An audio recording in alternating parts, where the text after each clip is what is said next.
Welcome back, my friends, to the show that never ends. We're so glad you could attend. Come inside, come inside. There behind the glass stands a real blade of grass. I kind of really hate Emerson, Lake and Palmer. If you're a fan, keep loving them. It's a deficiency with me. I keep feeling, I should appreciate them more because my sister was such a great fan, but 40 years and counting, and it's just not sticking. This is Undiluted Hocus Pocus on Who Killed Teresa.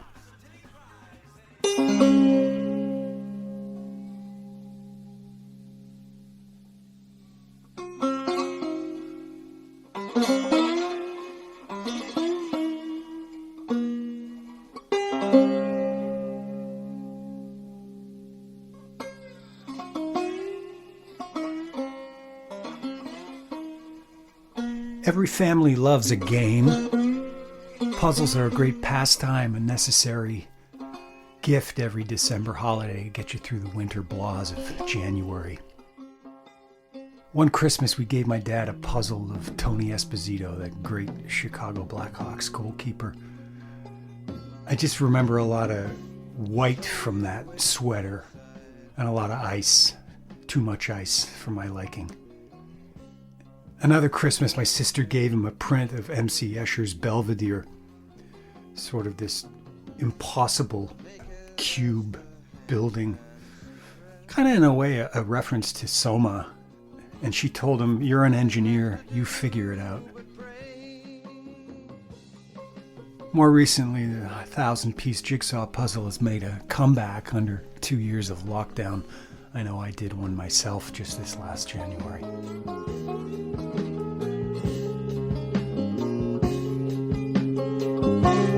You don't have to play the horses. Life's a gamble all the same. It don't take much to make you lose sight of the object of the game. Cribbage goes way back in my family. I remember marathon sessions over the holidays with my grandparents, aunts, and uncles crouched around the dining room table, gray oval of cigarette smoke looming overhead, intensely competitive affairs. We liked card games too, mostly Crazy Eights and Romoli. I once had a girlfriend who would invite me over winters to her cottage near Creemore, Ontario. Her parents always seemed so excited to see me. It was only later that I realized I represented the fourth hand in a fine snow-in afternoon bridge event. Another girlfriend's parents were obsessed with the card game 500, a form of euchre. We all became quite close. The only gift I ever recall giving them was a cheap automatic card shuffler. They were ecstatic. Some family games are quite cruel. In HBO's television series Succession, the Roy family is engaged in a number of these competitive games. In episode 1, there's The Game, a winner-take-all grim baseball event. The memory game I Went to Market is featured in the Thanksgiving episode. And then, of course, there's the infamous Boar on the Floor. I've witnessed families playing many of these psychological social mind games during holiday gatherings. Often it's the wealthy and privileged who can afford to lose an emotional stripe.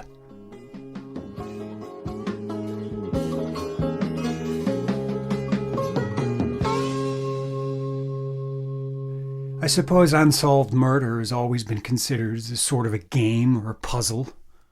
But the comparison reached an apex in the late 1880s with the Whitechapel murders and Jack the Ripper. After the last murder in the canonical 5, Mary Jane Kelly, went unsolved, the news began to report on an epidemic of murder, a world-sweeping phenomena extending to Europe and North America. As the London Ripper's identity was still a puzzle to the police, the New York Herald then made the illogical leap to suggest he could be anyone, anywhere.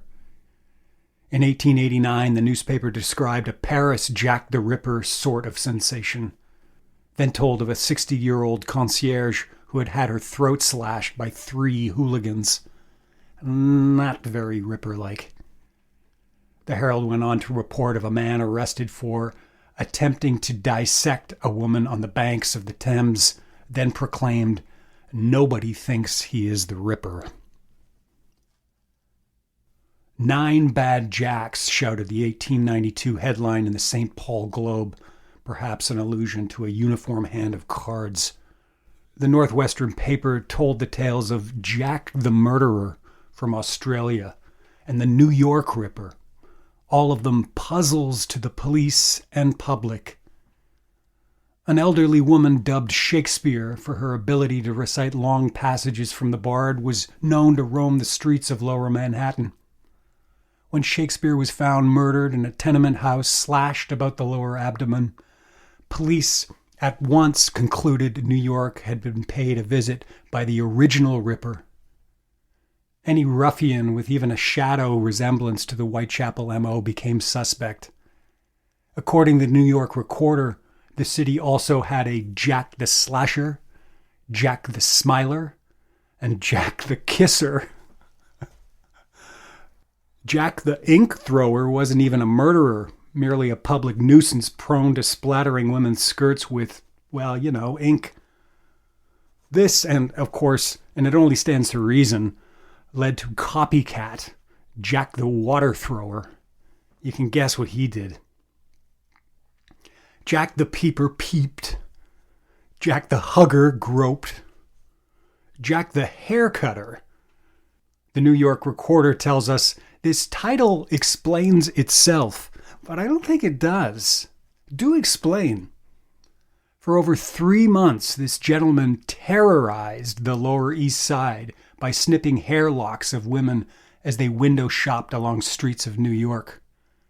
Police searched for Jack the Hair Cutter for months without success, surmising he probably sold the hair to a salon wig maker at a good price. Puzzles the police. As reported in the New York Times in 1915, 5-year-old Lenora Kahn was found slashed in the tenement where she lived on the 3rd Avenue and 25th Street. The assailant left a handprint on her throat. Police said larger than average. Clutched in her left hand were several strands of gray hair. So, 2 pieces of physical evidence. Lenora had been sent by her mother to fetch a pail of milk and was found in a stairwell only a few feet from her apartment door. The puzzle to detectives is why the child should have descended this flight when she was already within a few feet of her own door. A second puzzle is the appearance on the 8th and 9th steps of the south staircase of drops of blood. The Times reported Lenora was killed by a Jack the Ripper. 6 weeks later, when 4-year-old Charlie Murray was found slashed in the same manner, in the same neighborhood, and also in the hallway of his apartment building, the press heralded, "Second Ripper murder astounds New York police." The murders of Charlie and Lenora were never solved. Ripper lore had made the jump into the 20th century.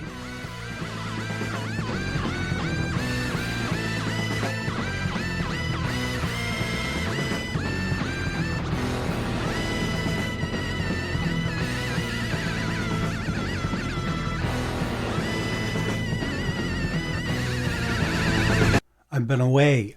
I think when I last checked in here, I then fucked off to Canada, spending a week in Atlantic Canada, in St. John, New Brunswick. Saw the wonder of SJ. I was staying at the Delta Hotel downtown, which I prefer to the Hilton, the only other option. The Hilton's the only hotel I've ever experienced that is on the water, but still manages to feel claustrophobic. So the Delta it was, and because the Delta is over Brunswick Square, I experienced the wonder of modern shopping in Brunswick Square. There must be 50 available units, and I believe 4 of them occupied. And if you think that's a downer, just walk down the street to Prince Edward Square Mall, and you'll really see how far retail has taken a hit in St. John. People will probably blame it on modern conditions. I can tell you it was always that way. It's been that way for 40 years, having grown up there. By chance, one morning I had bought a coffee, and this is for all you preservationists out there. I had bought a coffee in the old St. John Market and was heading uptown. The distinction between uptown St. John and downtown St. John is about 3 blocks. and then, of course, both locales last about 3 blocks. So what wouldn't even feel Midtown Manhattan manages to get placed within this urbanized landscape in St. John, which is a kick. It's a hoot. But anyway, out the front door of the St. John Market, and then heading I don't know what is that, east through the old Loyalist burial ground. I happened, it was early, it was 7 o'clock in the morning, I happened to witness the final demise of the Brown House.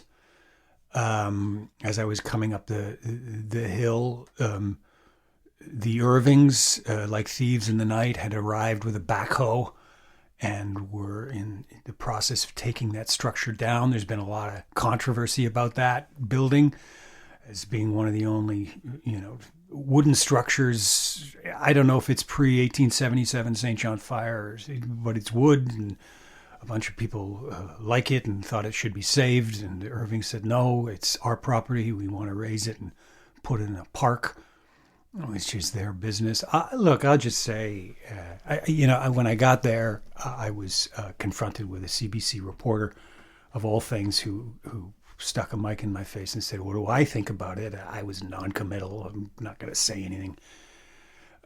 I'm not going to say what I really think on public television.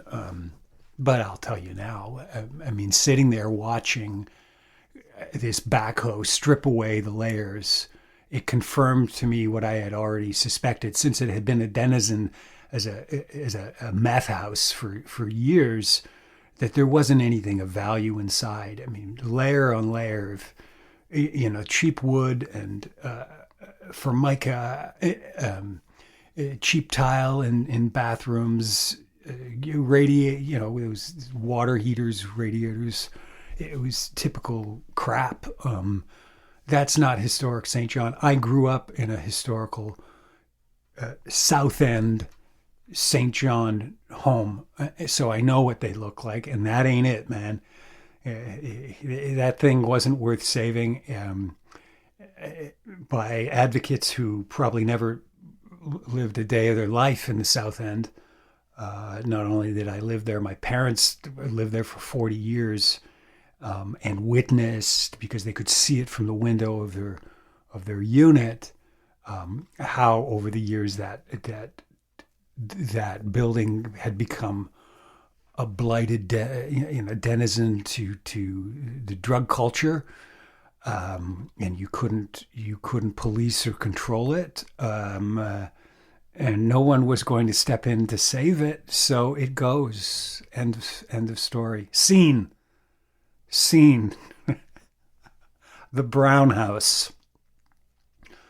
There's lots of wooden structures still in St. John, all along Leinster, Elliott Row, Pitt Street, you name it. But that one at the corner of, is it King and Wentworth, I think it is. It's not one of them. So that's my preservation soapbox, designed specifically for people who live in the Maritimes in Atlantic Canada. And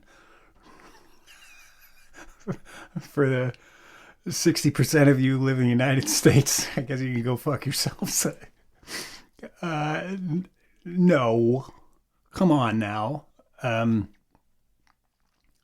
I'll give you a few updates here about some things. It's hard writing. I'm talking about writing now in a vacuum. On your own, you never really know if you've laid a golden egg or a flaming turd, and this last month was tense working on the manuscript for That Case Is Not Here. With an editor, but in the end, it helped me see the light and kind of, I'll argue a point, but if you push back and make your case, I'll and I see it, I'll move on, and it's good to have some fresh eyes on the thing, and notice places where I'd kind of gone too far, which I kind of knew, and needed to just chop further, and other places where I needed to expand stuff. With more clarifying information. So, the good news is that the project isn't a do-over, and we're moving along at a good pace to have the manuscript submitted to the publisher by the late summer, which is very good. But because there's a lag time in this process, receiving edited chapters and then allowing for the proper time to ponder them and all of that,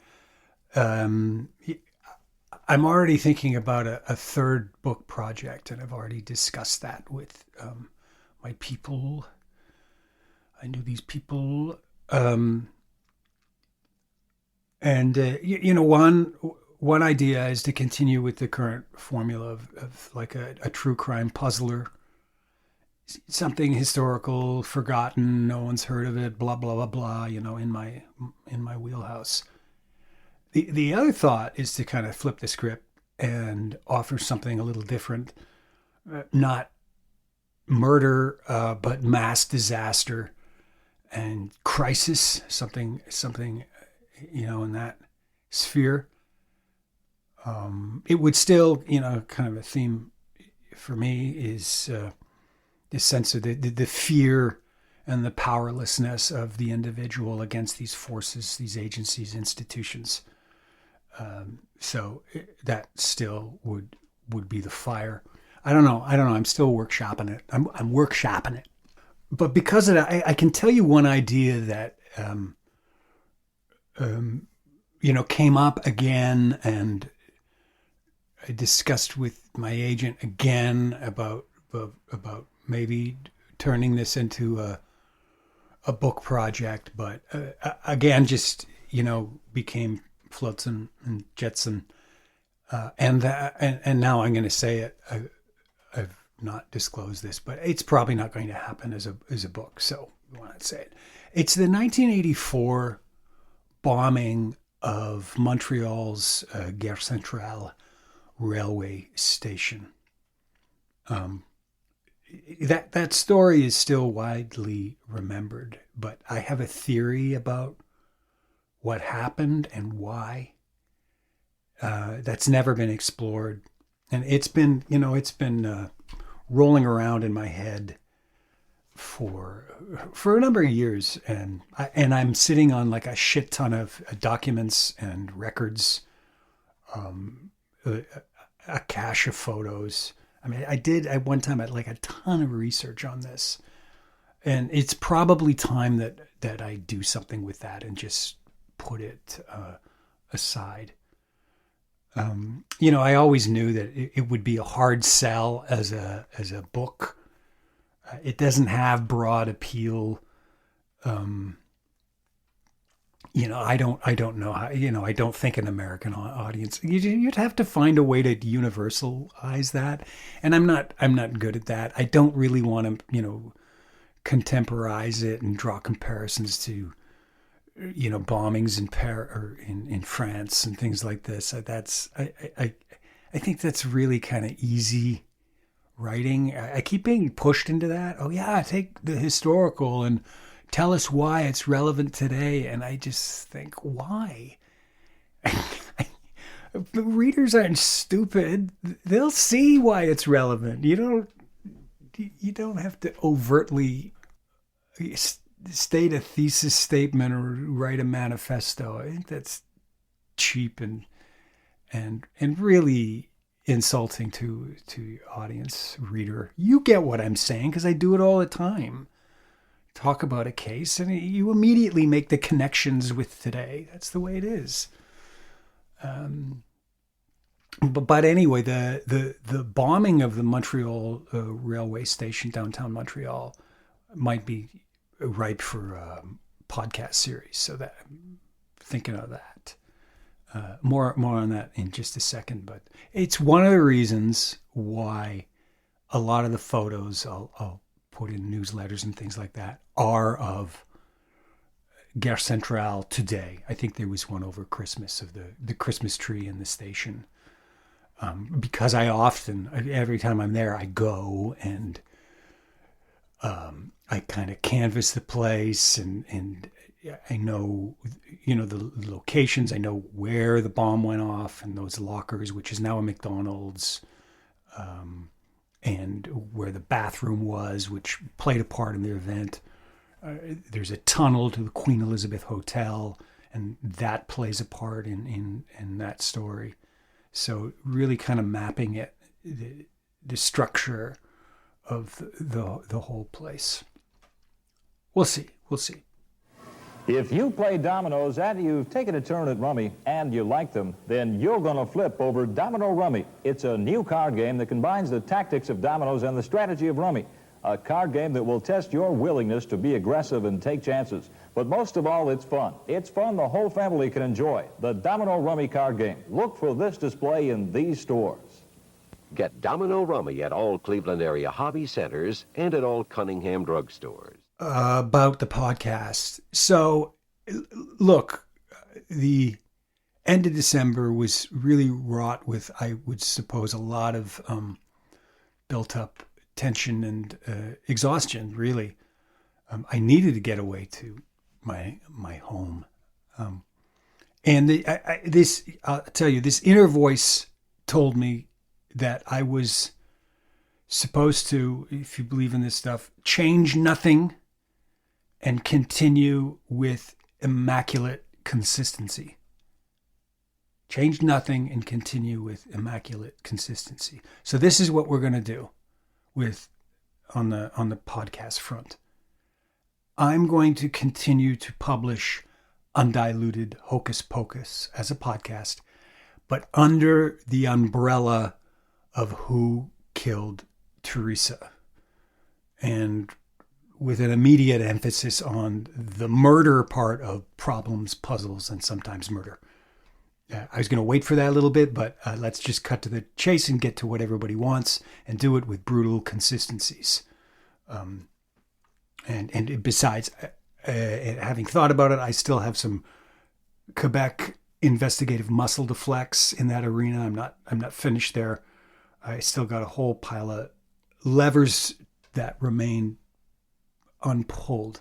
And let's be honest, only an idiot drops the true crime component of their podcast on the eve of publishing a true crime book. That doesn't make a whole lot of business sense to me. And as I alluded to, there's a bunch of cases that I'm dying to weigh in on that, frankly, a bunch of people have made a lot of stupid assumptions about. And I need to, enter the space and have my say about them and be a smarty pants and then fuck off. So you'll see that very, very quickly. Some cases we talked about before, I'm going to have like updates on, but they'll be within the umbrella of Undiluted Hocus Pocus, kind of, just to show things kind of like, a sushi wrapped, so the tuna and avocado will be the case wrapped in a lovely rice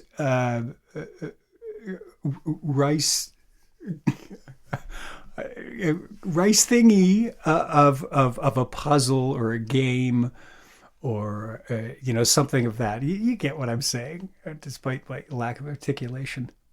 You may have noticed I've on the Substack front, I've put up a paywall and begun a subscription tier where you get more content if you choose to make a money contribution. And it's your choice. There's no pressure, but it was time to move to that stage. I've spent a year and a half observing and tinkering with Substack and watched what others are doing and watched where others are successful and where others fell on their ass, quite frankly. So this is just a fine tuning. And it's going to go like this. Paying subscribers will get the bonus of receiving the entire archive. But if you're not paying, that content will no longer be accessible after about 2 or 3 months. Also, paying subscribers will receive additional monthly content focusing on inside information about That Case Is Not Here. Stories and photos and maps and explanations, quite frankly. We're gonna treat that kind of as like a puzzle and explain, stuff I've dropped in there without explanation and why and what it means. So it give you like a little insight about where the book is going before anyone else knows about it. And we'll see how people like that. And of course, if I'm more likely to answer your questions faster if you're a paying patron, because that's just the way the world goes round. And for everyone, I will increase the pace of releasing new content. Starting right now, you will see this very, very quickly. You won't have to wait until the end of every month to get a new story or a thought or an idea. And it bears reminding, in thinking this over, everyone wants more, and everybody wishes they had more subscribers or more listeners and more interest or whatever. But in reflecting on it, I got it pretty good. Some others that I know that are actually farther along than me as podcasters or writers don't have nearly the base that I have. So just be thankful for what you got. I mean, it bears reminding, James Joyce only had one patron, Harriet Shaw Weaver. So I truly appreciate those who have already signed up as paying subscribers. Thank you. And it's not supposed to be a reward system, a quid pro quo where you pay and you get something. It's supposed to be a thank you, an appreciation. Nevertheless, I will provide additional stuff for people who pay, and good stuff. I know some people, when they do this, they just provide crap, but no, it'll be good, and it'll be, it will be content. And don't worry, I'm not preparing to write the next Quebec Finnegan's Wake.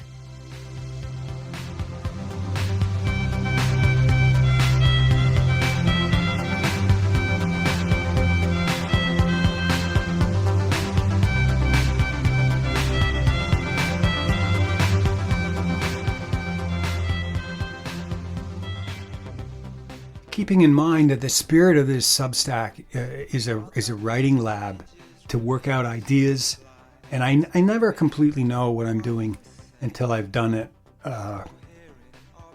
I know I wanted to write about puzzles and games.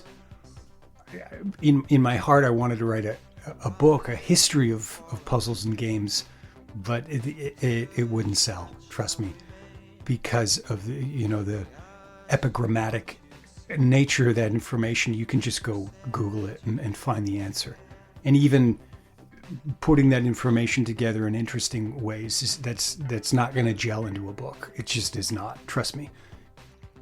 So that I wanted to do that, but the and that's where I was heading. But the full bloom of the kernel of that information didn't really reveal itself until I'd committed to that intention. And so I kind of know now why I chose the name Undiluted Hocus Pocus. And I even know how that name might spawn like a project. But I didn't at the time that I started writing about it. And that's kind of the nature of the spontaneous and improvisation. You make something up and then later you look back and assess what exactly it is that you've done. So brief today, but accelerated pace. We're going to do shorter but more of these as we move forward into the spring months, and new content in addition to the old content that is still being run out from season 1 of Who Killed Teresa. That will continue to run weekly on Tuesdays until we're done. I think there's 44 episodes in total of season 1, so that'll bring us to I believe June, and then we'll just continue to run with Undiluted Hocus Pocus or Who Killed Teresa, or both, or one or the other, but it will still be centered on true crime. If you like the podcast, you can just follow me on Twitter. I'm at Justice Guy, JUSTUS GUY, or there's 2 Facebook pages. There's Undiluted Hocus Pocus. It's a mouthful, but because it's a mouthful, you'll find 2 things: my podcast and Martin Gardner's biography. So there's that. On Substack, I'm at John Allore, JOHNALLORE, point substack.com. That's where you'll find this, and I'd love for you to subscribe. You can pay, that's great, or you can subscribe for free. That's great too. That's all for this week. This has been Undiluted Hocus Pocus on Who Killed Teresa. I'm your host, John Allore. Have yourselves a great, great day.